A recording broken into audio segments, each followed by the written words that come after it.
Incredible. Okay. I think we should go ahead and get started here. So,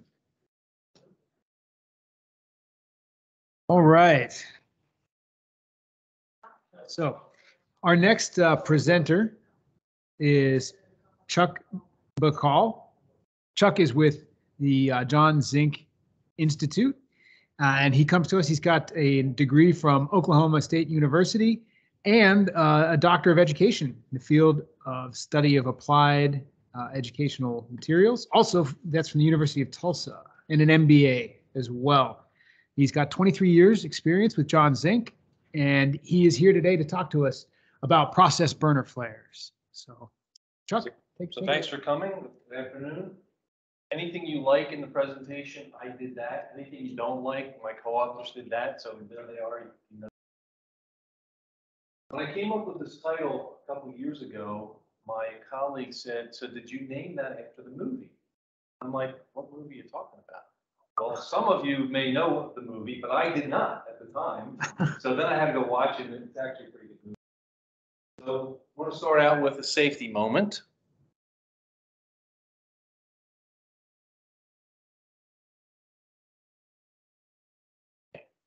So always want to start with a safety moment.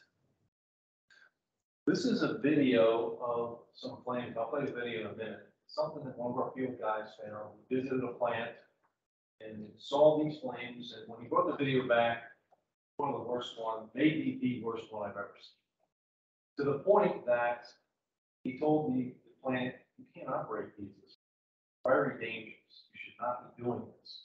He said, "No, not a problem. We've been doing this for a while." So we actually had our attorney send the plant a note saying, something's bad's going to happen if you keep doing this. So this is the video that he brought back. All of these burners are actually on. You only see two of them barely hanging on. So we found out that they were overfiring the burners by about 35%. And the two dumb things. One is they have sister plants that have almost identical heaters, and they are operating correctly. There are also a set of burners downstream that they shut off and ran these way beyond what they're supposed to. It's like, you don't know how this thing works, right? So pretty scary stuff. Unfortunately, our guys see a lot of things like this, and it suggests that some folks need some training. Some of this stuff is pretty dangerous. This is obviously really bad. So I'm going to cover the good flames, the bad flames, the ugly flames. There's a poster from the movie. Again, pretty good movie if you haven't seen it.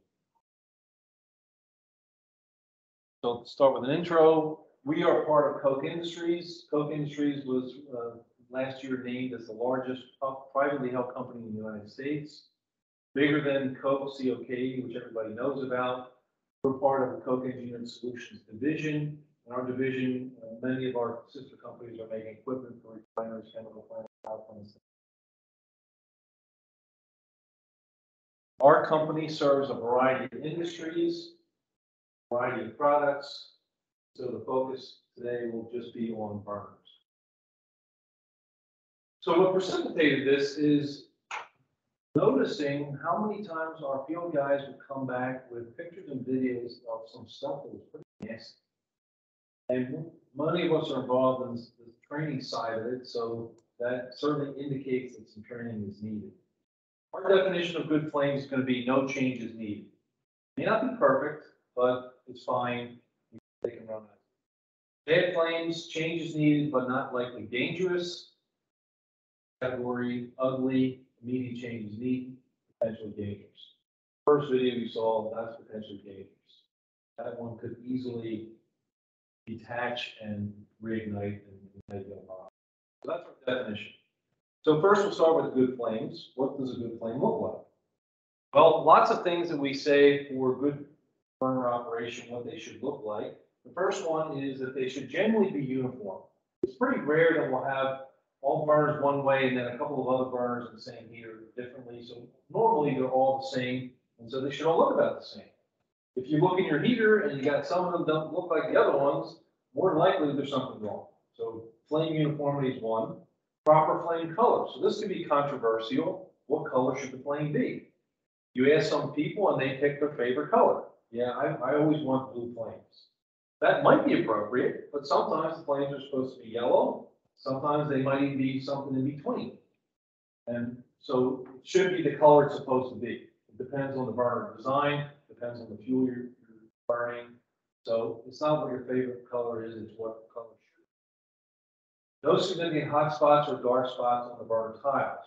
Now you will see some spotting on the tiles. They're not perfectly uniform in many cases, but we're looking for big areas of dark or light. So we should not have that. Flames not leaning into each other or into the process tubes. Of course, leaning into the process tubes, that's really bad. I'm going to show you some examples of that. But even leaning into each other, we don't want that. Normally, when they lean into each other, you're going to get much longer flames than you should have, probably getting more pollution emissions than you're supposed to have. So they should be all separate things. Stable flame. So unfortunately, there's no meter that says this is a stable flame. You don't put a meter in there and say, okay, yeah, it's on the stable side. This is a little bit subjective, but it's often obvious when it's unstable. And I'll show you some examples of unstable. The flames are moving around, they might be pulsing. So we want them to be rock solid, anchored onto the burner. And one of our most experienced engineers, he's actually retiring this year after I think 49 years. He likes his favorite, one of his favorite sayings is, this is not a beauty contest. So you can look in a heater and say, yeah, that doesn't look perfect. It's almost never going to look perfect. So we're not looking for perfection, but we are looking for some specific things. And it should be easy to spot, is this okay or is this pretty bad? I'm going to show you examples of both. So not looking for perfection. So here's a series of burners in a vertical cylindrical heater, a pretty big one. All the flames look about the same. You might argue the heights are not exactly the same. The color looks about the same. You don't see any dark spots or light spots on the tile. So these are good looking flames. Nothing to be concerned about that. There's a row of them in a cabin heater. Again, you might argue, well, I can see some red spots. Now, again, we're not worried about perfection. Those are very good. Flame heights are all about the same. Flame colors are all about the same. From the photo, it doesn't look like any of them are leaning into each other. They're not leaning into tubes. So these look like pretty good flames. And another row of them. So it's not often that we see them on a heater like this where they all look good and there's no tuning or no cleaning needed, but occasionally we do. And these would be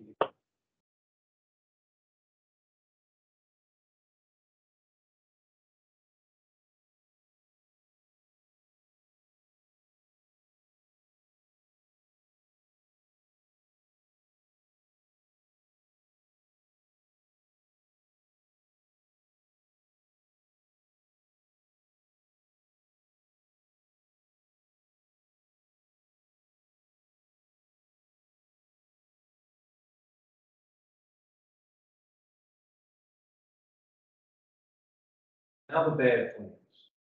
So our definition again, a bad is changes needed but not likely dangerous. And we see a lot of these. Our assumption on bad flames is that they are stable. If they're not stable, by definition, they're ugly. So they must be stable. Non-uniform flames, what does that mean? Well, when you look in there, they look different than each other. So you might have one that's a lot different than another one. Often that means it's probably plugged, probably needs to be cleaned. Pretty common example. So we are looking in there and we want to see, do they basically all look the same? Again, not perfectly the same, but basically the same. If not, then there's probably something wrong. On rare occasions, we design them to be different, but that's pretty rare. Almost always different. For flame patterns, so what does that mean? Well, I'm going to show you some examples of it, but if you have plugged fuel injectors, for example, you'll have dark spots on the burner, you'll be missing flames in parts of it, you might have lifting in some parts of it, so it should be pretty obvious that there's something wrong with the flame. Improper flame colors, so you look in there and you know the flames should be blue, but maybe some of them are yellow, some of them are blue, so we know there's something wrong. So we're looking for the proper flame color. And by the way, you could have older burners in one heater and next to it newer burners in another heater firing the same fuel, And these older burners, the flames could be yellow and these could be blue, depending upon what fuel you're firing. Nothing wrong there. So they don't all necessarily look the same as each other. But in a given heater, they should look the same as each other. High or low draft. So if you underdraft the heater, if you overdraft the heater, you're probably going to affect the flame patterns, and they will look not the way they're supposed to. They'll give you a poor flame pattern. So make sure that you're not under or over. Significant hot spots or dark spots in the tile. So these, you can visually see them. And again, that's often an indicator, either a flame impingement in the tile, if it's too bright, or you've got some plugged fuel injectors, so we have a dark spot in the tile because you're not getting. So these are visual things that you can normally see. And again, I'm going to show you some flames leaning into each other. Again, we want them all to be distinct. When they lean into each other, that often makes the flame a lot longer. It often affects adversely the pollution emissions. The NOx emissions often go up. Your CO emissions could also go up. So we don't want them leaning into each other. And of course, we don't want them leaning into the tubes, but we're going to call that the ugly when they lean into the tubes because that's more dangerous. It's not particularly dangerous if they're leaning into each other, but the performance isn't what it's supposed to be. So here's an example of non-uniform flames. So these are 3 end fire burners. There's actually 3 more on this side, so they're firing across the heater. And they should all look the same. And clearly they don't look the same. So when our field service guy went to look at this, he noticed obviously that these were wrong. Apparently the operator didn't because they've been operating like this for some time. So he went behind the burners to look, and they had shut off 2 of the air registers for the burner. So one was open, the one all the way to the end, its air registers are open, but these 2 are closed. And they should be all set the same.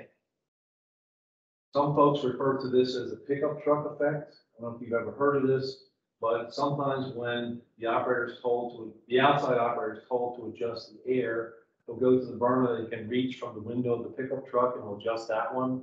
It's a joke. I've never seen anybody actually do that. But in this case, somebody was not properly trained because they should all be set the same.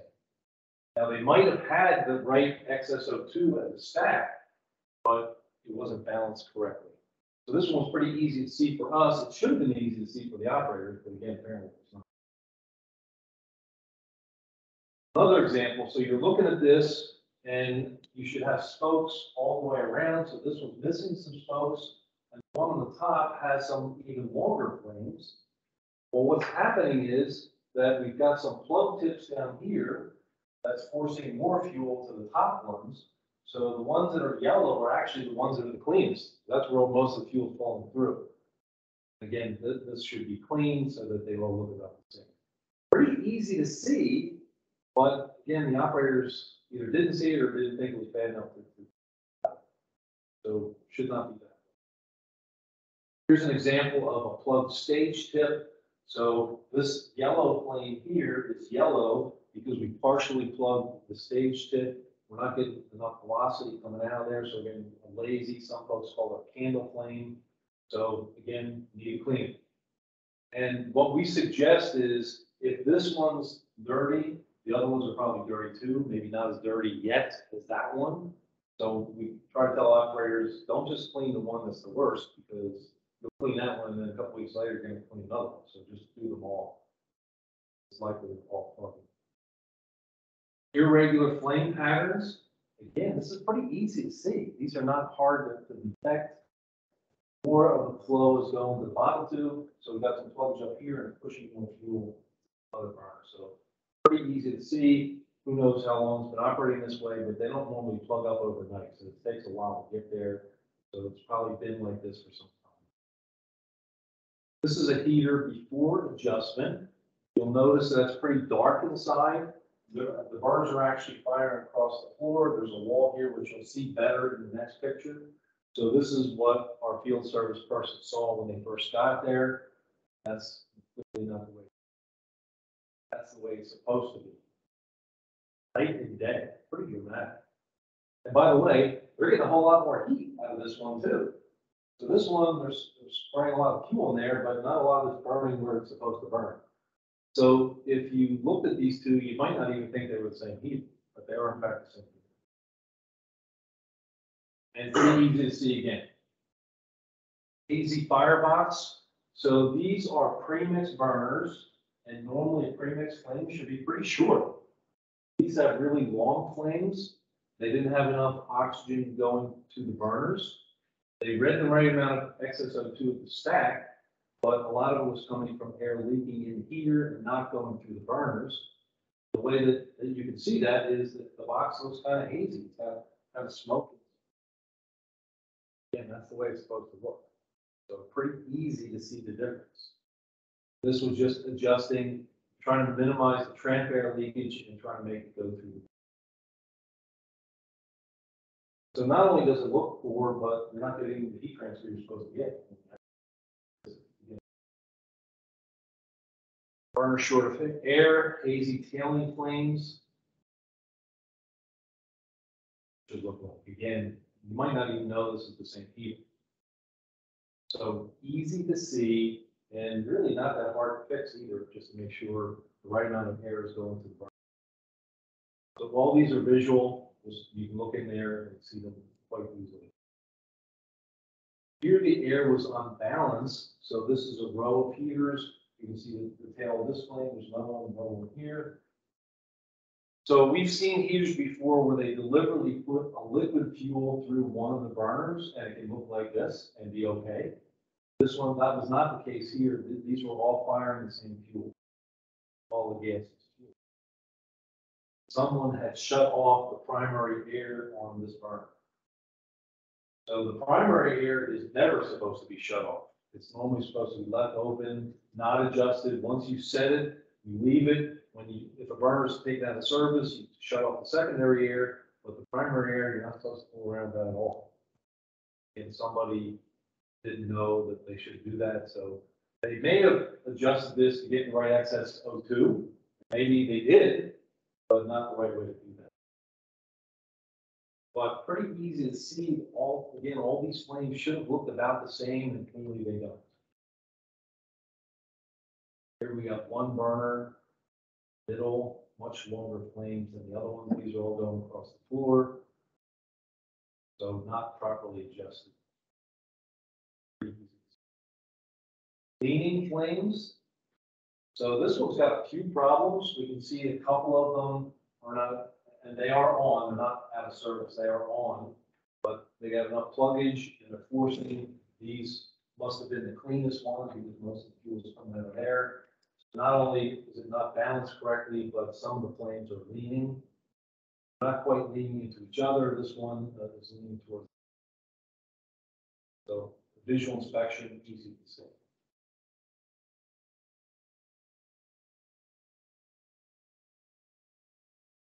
So this one is a cabin heater. We've got rows of burners in here.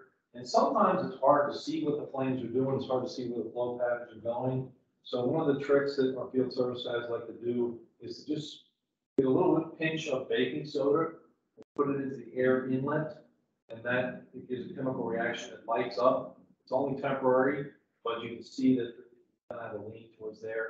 In this case, they put some in the first couple of burners. They did more of them. You can't put too much in there, because if you put too much in there, it lights the whole thing up and then you can't see anything. It's just all lit up. So you don't want to put a whole lot, but it's a pretty good technique. Some other techniques that people use, sometimes they just put dirt, sometimes they'll bang on the burner, the dust will fly off and that'll light up, and you can see that. But just something so we can see the flow patterns in the heat. Especially in a hotter heater, it's bright for eyes and maybe hard to see. But again, another example of leaning flames. So in this case, they're leaning against the wall. You do want them to fire up along the wall. These are burners that are designed to heat up the wall to radiate the tubes on the opposite side, but they should not be leaning into that. And they're not leaning because they were aimed wrong. They are aimed straight up. So in this case, the cause is usually the flow patterns of the furnace. The hot gases are rising on the right. They come down behind the tubes and they sweep across here and they push the It's a pretty easy fix, but unfortunately you can't do it on the fly. This one has to be done shut down. Only put a row of burners, just a small row called a reed wall that normally fixes that problem. Again, it's a visual thing, you can see, but it's not.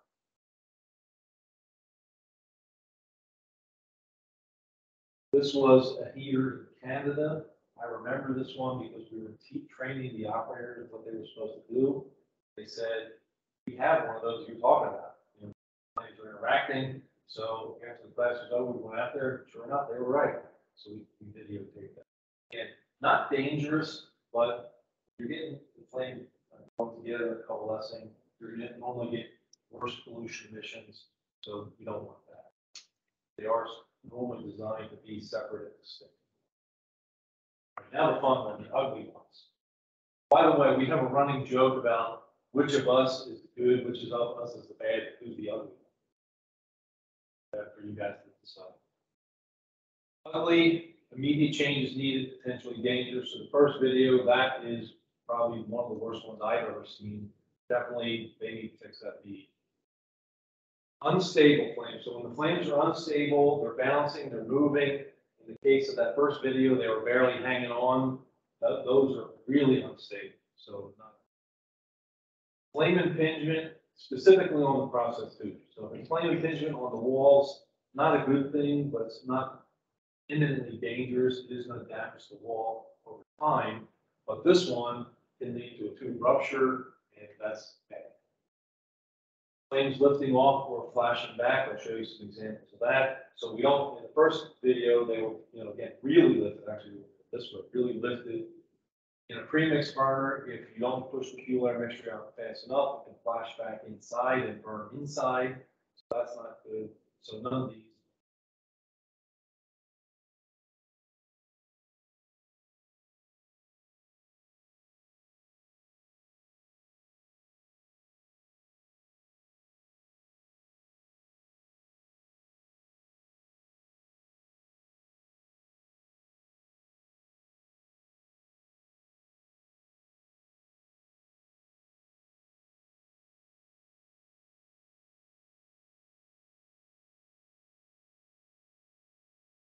So we don't want that. We don't want them bouncing up and down. We don't want them barely hanging on. Again, something could change. Maybe the fuel composition changes. Maybe the weather changes outside, the humidity. Who knows what? Anything that could change could make one of these flame out and then reignite it. Now you got a bomb. So we don't. This is a video that one of our researchers made. This was in one of our test heaters, and he was designing a new burner. He obviously had not put enough stability into it, not enough flame holding, and he thought this looked pretty cool, so he videotaped it. This would not be pretty cool in your heater. Not want to see, we don't make flames that are supposed to be moving like that. Even though the colors look pretty cool, the movement looks pretty cool, not so good in commercial operators. So we don't.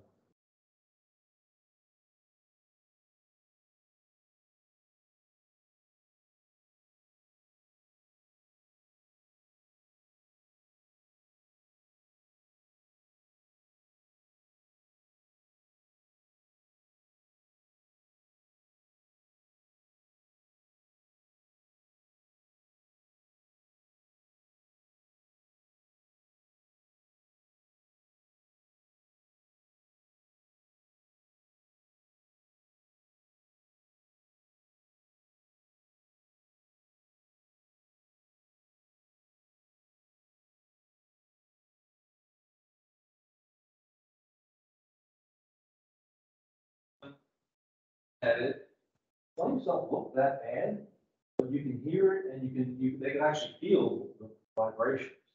So while the flames didn't look that bad, clearly that's not the way it should be. It should not be pulsing.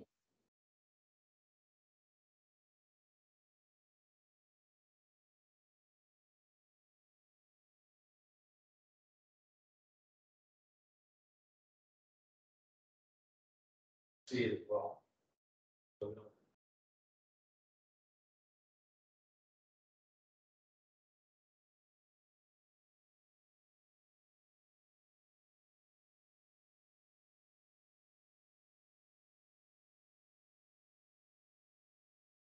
So this was in our test heater. We were running this. It was fully supervised. Pretty dangerous. You probably couldn't hear in the background, but the technician was basically saying, "Are we done yet? Can I fix this?" So after we got the video, then we fixed it. But we don't make burners that pulse like that. There are some benefits for pulsing. Lennox made a pulse water heater many years ago. You probably know they don't make it anymore. It's too high on it. But we don't make ones to do that, so it should not be pulsing. That was a pretty exaggerated one. It was in our test heater, so it was controlled, but no, we don't. And then here's just an animation, and you might say, well, yeah, that's just an animation, right? Well, the guy whose voice you heard in the previous video visited a plant. He was called out to a plant, and there was a vertical cylindrical heater that was not in good condition. So he went there, and the operator was taking him towards the heater, and he saw the sight ports flapping open on this heater. And he stopped. The operator said, well, how come you're stopping? Let's go over and look at it. He said, I'm not going any closer to that thing. He said, that thing's about to go. He said, I've just been walking underneath it. The operator said, well, you're stupid. But I'm not going any closer than that. So it was in such a bad condition, and you know these sight ports are pretty heavy. Not that light. But it was enough pulsing that actually flapped them up and down. So really pulsing. It's a shame we didn't get a video of that, but you didn't want to get that close to it. Don't want that. And again, this is pretty obvious. I've seen one before, not as bad as this one, but you can see the gauges just going back and forth. Pulsing.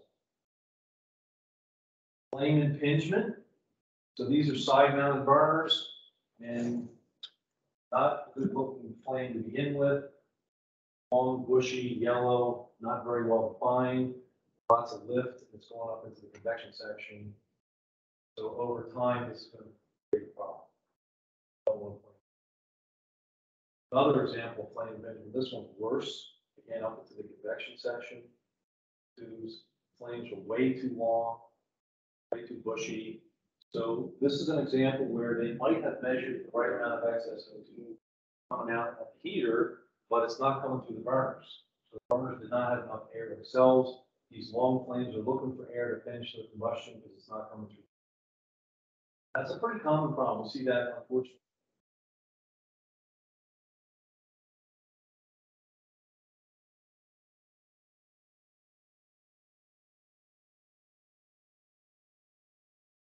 So prolonged impingement like that is going to cause that tooth to rupture eventually.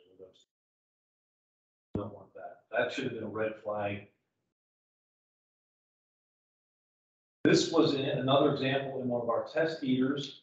We were trying out a new design, and so these are the burners here. We're looking down on these to simulate a small piece of that one furnace. Flames are coming up the side, but they're rolling over into tubes. We don't want that. We don't want that in the field. In our case, we only have water inside, so it's not so dangerous, but nonetheless, we don't want that in the field. Here's an example of a tube rupture. It ruptured at the seam.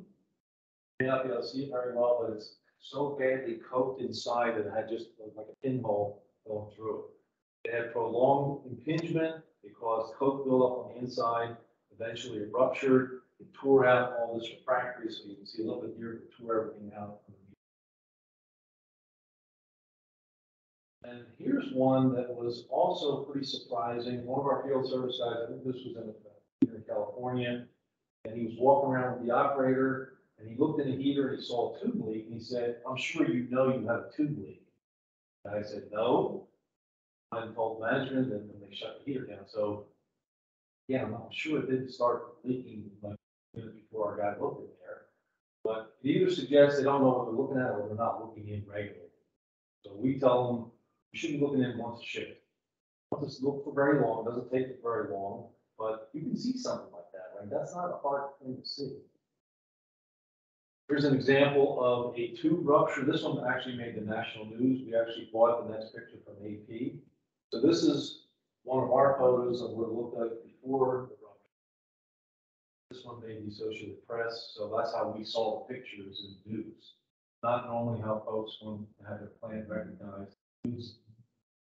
So it was tube ruptured, you got flames coming out of the stack. Nobody got hurt. You can see they got water running on it. Yeah, these things don't happen overnight. It's got to be impingement for a while to make it rupture.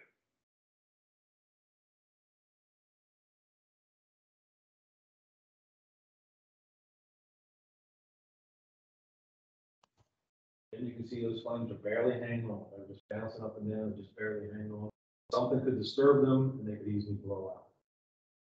Flashbacks, so these are pre-mixed burners. The ones that are bright are actually burning inside. That's why they're so bright.